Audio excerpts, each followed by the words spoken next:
Welcome to Reformed Thinking. Have you ever, seen a stranger crying on a park bench and felt this really sudden, intense pang of pity? Right, or even just looking at your kids and you feel this huge rush of overwhelming sacrificial love. Yeah, and in that moment, there is this little voice in your head that says, I have a good heart. I am a truly good person. It is a very common assumption to make, honestly. Well, today on this deep dive, we are taking that specific assumption and dismantling it piece by piece. We are looking at an excerpt from Jonathan Edwards' philosophical and theological text, The Nature of True Virtue. Specifically, we are looking into a section titled "A Particular Instincts of Nature," which in some respects resemble virtue. The mission today is to figure out why Edwards looks at our seemingly kindest, most natural, most beautiful human reactions and says that they are not actually true goodness. To really understand his conclusion, we have to grasp his core premise regarding how human beings operate in the physical world. Right. Where does he start? He establishes early on that there are specific laws of nature determining our minds to certain affections. He refers to these as instincts.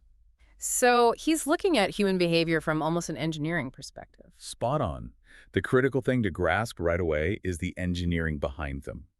The Creator implanted these instincts chiefly for the preservation and the comfortable subsistence of mankind. Meaning they are survival mechanisms. Yes, that is their primary function. I think we should define what those instincts actually look like in practice before we get into analyzing the specific emotions of love and pity. Good idea.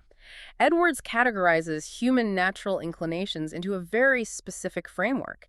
He starts with personal instincts, which seem pretty straightforward. Yeah, these are basic natural appetites and aversions. You feel hunger, so you eat. Or you touch a hot stove and your hand instinctively pulls away to prevent severe burns. Right, that is the most baseline category. From there, he moves to social instincts. Which are what, specifically?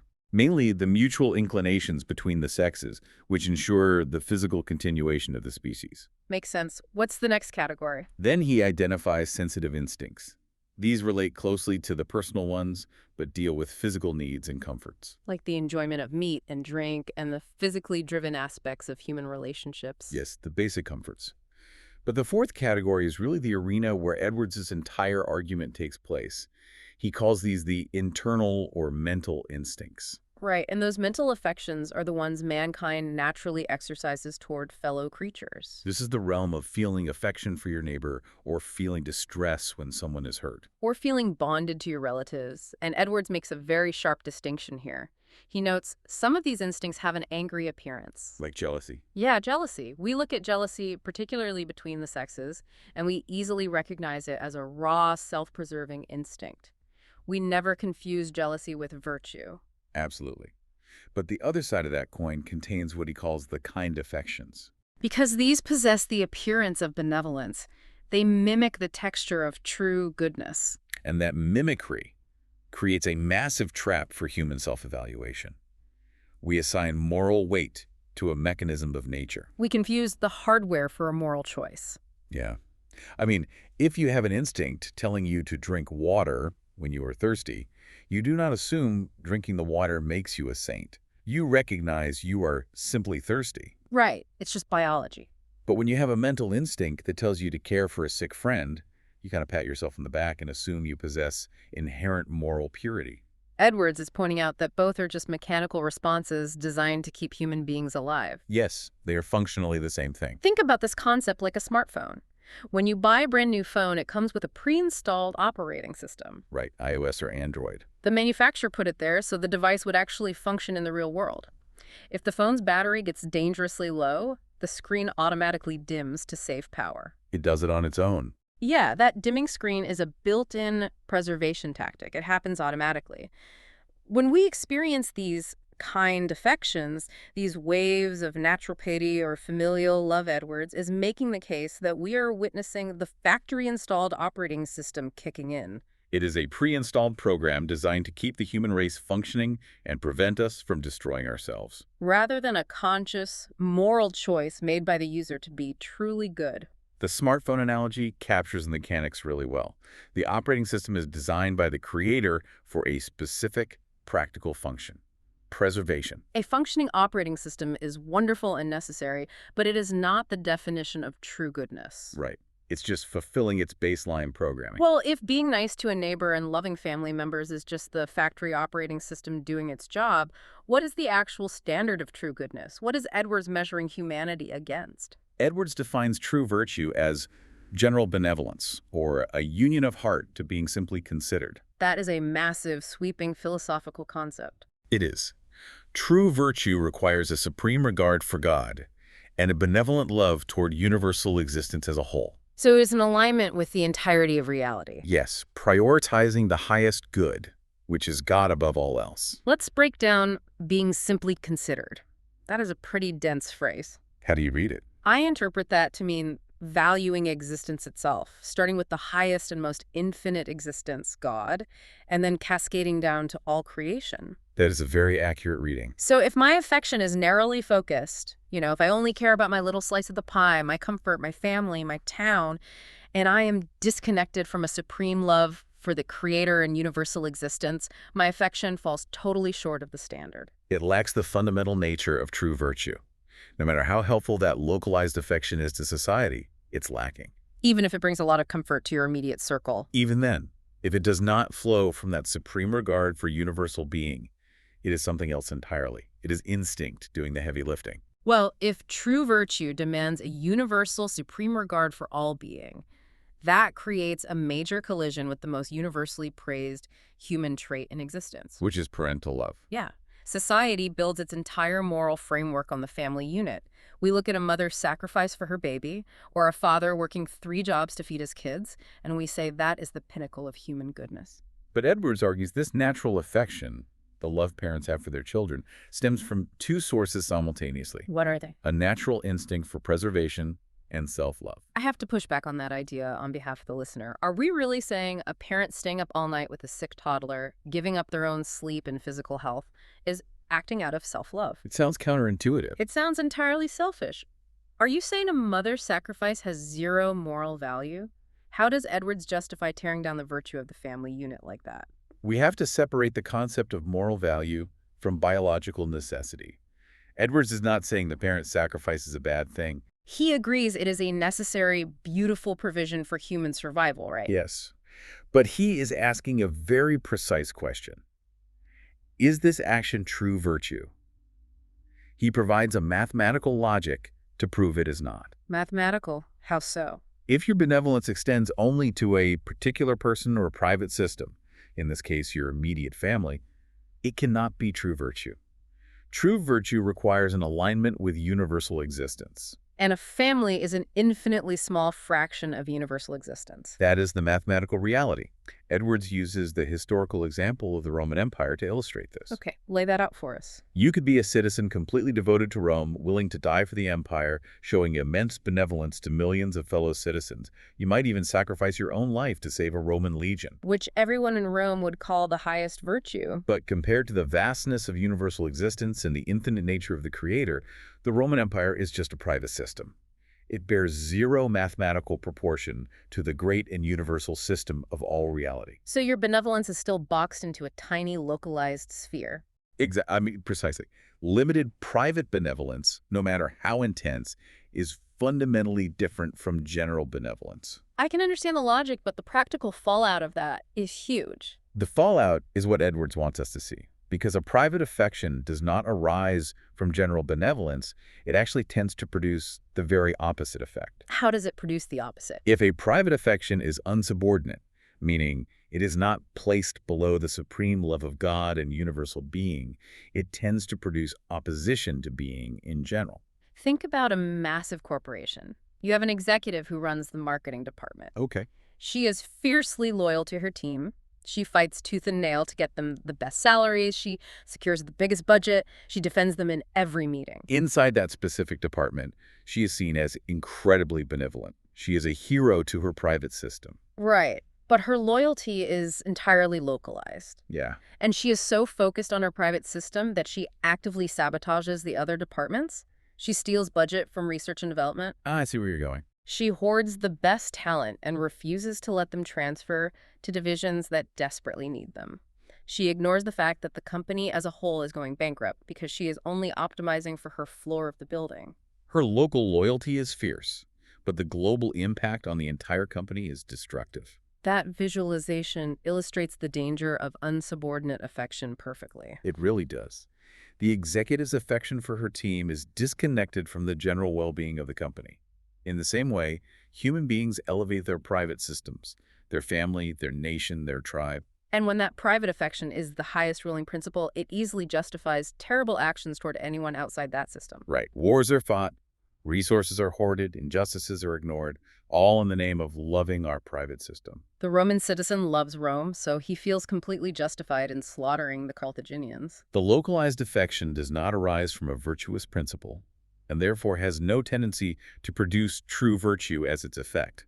It only produces a well-defended fortress. Well, if a mother's love is a survival mechanism for the offspring tied to a private system, what does that say about the spark creating the family in the first place? You mean romantic love? Yeah, let's look at romance. How does Edwards handle the mutual affection between the sexes? He handles it with remarkable nuance, actually. He does not reduce romantic love to pure animalistic drive. That's surprising. Edwards specifically engages with philosophers of his day, like Francis Hutcheson and David Hume. Hutcheson argued for an innate moral sense in humanity, while Hume focused on sympathy. They both viewed the kind affections between people as evidence of inherent human goodness, didn't they? Yes, and Edwards agrees with them on one specific point. The kind affections between the sexes are separate from pure physical sense of desire. I mean, anyone who has ever been in love knows there's a genuine disposition to mutual benevolence. You genuinely want the other person to be happy. You find complacence in their company. Yeah. It is not just physical appetite. There is a real emotional bond. But Edwards immediately pivots to analyze the reason for this specific emotional bond. Why is this instinct designed this way? Why does it feel so all-consuming and benevolent? The author of Nature implanted it for a very pragmatic reason: the continuation of mankind. Because the survival of the human species requires a massive, almost incomprehensible amount of labor. Think about the physical reality of what it takes to raise a human being. A human infant is completely helpless for years. Yeah, the sheer amount of resources, the anxieties, the physical pain of childbirth, the sleepless nights. The financial strain, the decades of provision required to educate and support a family. If human beings evaluated that proposition purely on cold logic, the burden would seem insurmountable. No one in their right mind would sign up for it if you handed them a spreadsheet detailing the costs without any emotional reward. That's totally right. The creator's design for overcoming this hardship is this mutual affection. This romantic bond is the necessary mechanism making individuals willing to forsake their parents, leave the comfort of the families where they were brought up, and unite with a companion. Yes, to endure all of those immense labors and pains together. If you are navigating your own relationships right now, think about how society romanticizes this mutual affection. We write thousands of songs about it. We make movies about it. We elevate it as the absolute highest form of human destiny. But Edwards looks at it and sees a pragmatic, biological, and social glue. He does acknowledge it is partly given for the comfort of mankind in the marriage relation. He does. It makes the hardship bearable. But it is still a provision for survival. Without it, the entire enterprise of child-rearing and societal continuation would collapse. Furthermore, because this affection is limited strictly to the opposite sex by a specific instinct, it clearly does not arise from general benevolence. General benevolence has no tendency to limit itself based on gender or biological utility. The instinct does. Therefore, while it is necessary and comforting, it cannot claim the title of true virtue. We are seeing a pattern here. Familial love preserves the offspring. Romantic love initiates the family despite the hardships. Both are tied directly to self-preservation, procreation, and private systems. But family and romance clearly have a return on investment for the human species. Which brings us to a harder question. What about pity? What happens when you see a total stranger in pain, someone who can offer you absolutely nothing in return, and your heart aches for them? That appears entirely selfless. This launches the most detailed breakdown of the entire text.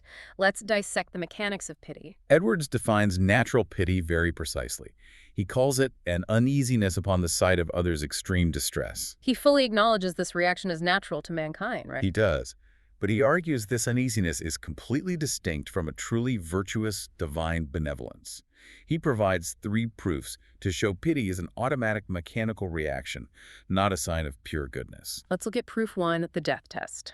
Edwards argues that if pity were truly a form of benevolence, meaning it was a genuine desire for the happiness of the object, then we would be equally distressed by someone's total lack of happiness. So if I truly want a stranger to be happy, any situation where they possess zero happiness should devastate me. But look at how human beings react to death. Huh. Edwards points out there are many people who view death as the total cessation of all sensibility. They believe death is the complete and permanent end of all happiness. Yet when they know someone is dead, they feel no ongoing active uneasiness about the fact that the person is currently experiencing zero happiness. They might be sad for their own loss, mourning the absence of their friend, but they are not actively pitying the dead person's lack of joy. Right. However, if that same person saw the individual alive, but enduring extreme temporary physical anguish, maybe breaking a leg or suffering a severe burn, they would be immediately moved to intense pity. They would feel physical uneasiness upon seeing the distress. That contradiction is incredibly revealing. If benevolence is the desire for someone's pleasure, permanent death is the ultimate deprivation of pleasure. But we do not react to the deprivation. We only react to the visible distress. The instinct is triggered by the sight of extreme pain, not by a philosophical evaluation of their total happiness. Which brings us to proof 2, the brute creature test.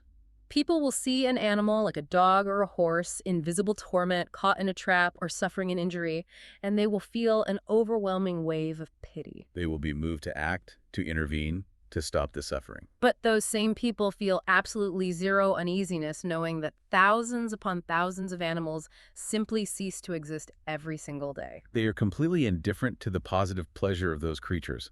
They do not spend their days hoping the squirrels in the park are having a joyful experience. True benevolence rejoices in the positive pleasure of its object.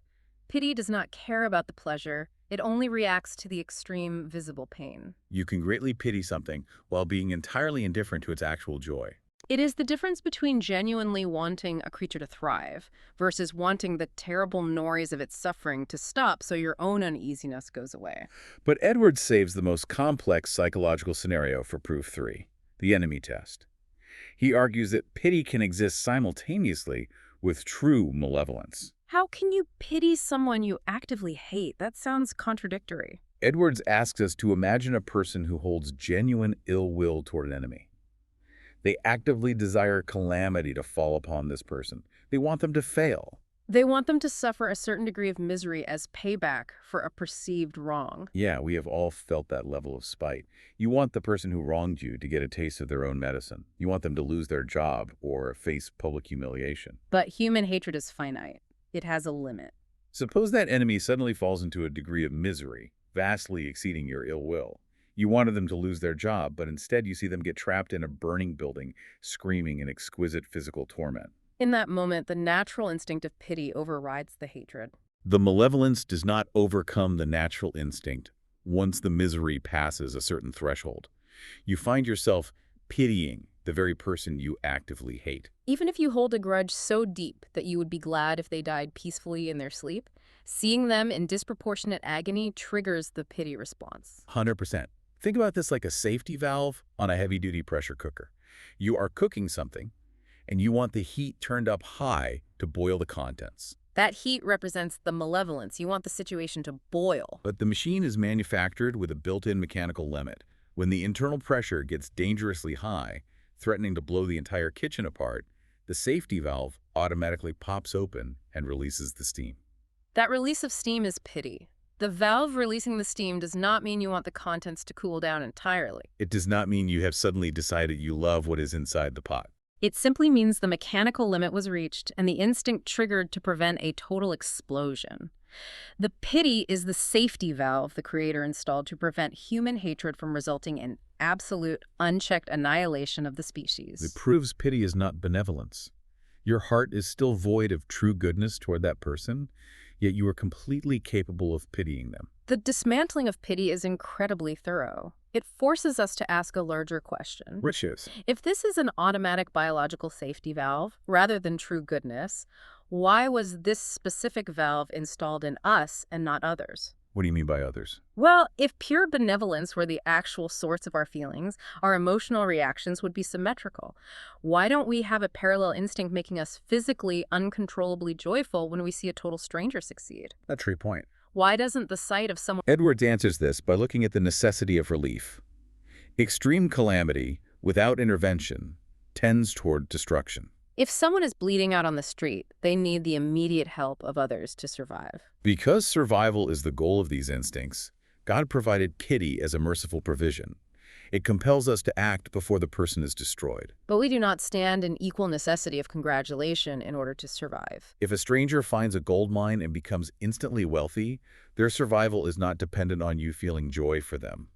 They will be fine whether you celebrate or not. Therefore, there is no instinct implanted for automatic congratulations. The asymmetry of our emotions, the fact that we react so strongly to misery but are relatively indifferent to a stranger's massive success, proves definitively we are operating on survival instincts. Not a pure, virtuous benevolence desiring the absolute happiness of all beings equally. The giving of this instinct is a fruit of God's mercy. Edwards points out it is an evidence of love to the world of mankind. Even though the world is fallen and sinful, God does not intend for this current physical existence to be a world of punishment. So he weaves these merciful provisions of relief into our biology. This introduces a chilling cosmological conclusion. If these instincts, the pity, the familial love, the romantic affection, are all provisions agreeable to the state God designed mankind for here in this physical world, what happens when the environment changes? The theological implication for the eternal state. Edwards draws out a terrifying prospect for the afterlife. He talks about the world of punishment. In that eternal state, Edwards argues, God will have no merciful designs to answer. The purpose of preservation and comfortable subsistence will no longer apply to those inhabiting that space. All the instinctual glue-mimicking goodness will be completely removed. In a world of punishment, there will be no disposition to pity anyone in distress. There will be no natural affection towards your near relatives. There will be no mutual affection or romance between the sexes. Every mechanism making human interaction bearable, every biological safety valve preventing absolute cruelty, will simply be uninstalled. The removal of common mercy reveals how much we rely on these instincts to maintain the illusion of our own inherent goodness. Once the Creator withdraws the instincts of nature, the true unvarnished state of a heart without general benevolence is exposed. It is a very sobering reflection on the nature of reality without the restraining grace of these natural laws. Let's synthesize the core takeaways from the source material. We have taken a massive philosophical path through Edwards' logic. He acknowledges human beings possess a natural aversion to cruelty. We have a natural approbation or approval of things like humanity and mercy. But he insists, as long as these reactions arise only from natural instinct, they fall short of true virtue. They are mechanics of preservation. They are not evidence of a pure heart united to universal existence and the Creator. They resemble virtue, but they are fundamentally different in origin and nature. The human mind is incredibly adept at taking credit for the autonomic functions of the soul. We experience the warmth of instinct and declare ourselves righteous. Edwards strips away that illusion, forcing the reader to recognize the massive gap between biological preservation and true, holy benevolence. I want to leave you with a final thought to mull over. A question to carry with you today based on everything we have covered. We have spent this time dissecting how our strongest, most reliable feelings of love, romance, and compassion are pre-programmed survival tools given as a temporary mercy. If that is true, how should that alter the way you evaluate your own daily actions? The next time you feel a rush of warmth for your family or a pang of pity for a stranger, will you recognize it as the biological operating system doing its job? Or will you use it as an opportunity to ask yourself a harder question? Are you running entirely on a system designed for mere preservation, or are you actively pursuing a higher, conscious, universal benevolence extending far beyond the comfort of your own private sphere? Thank you for joining us on this deep dive on reformed thinking.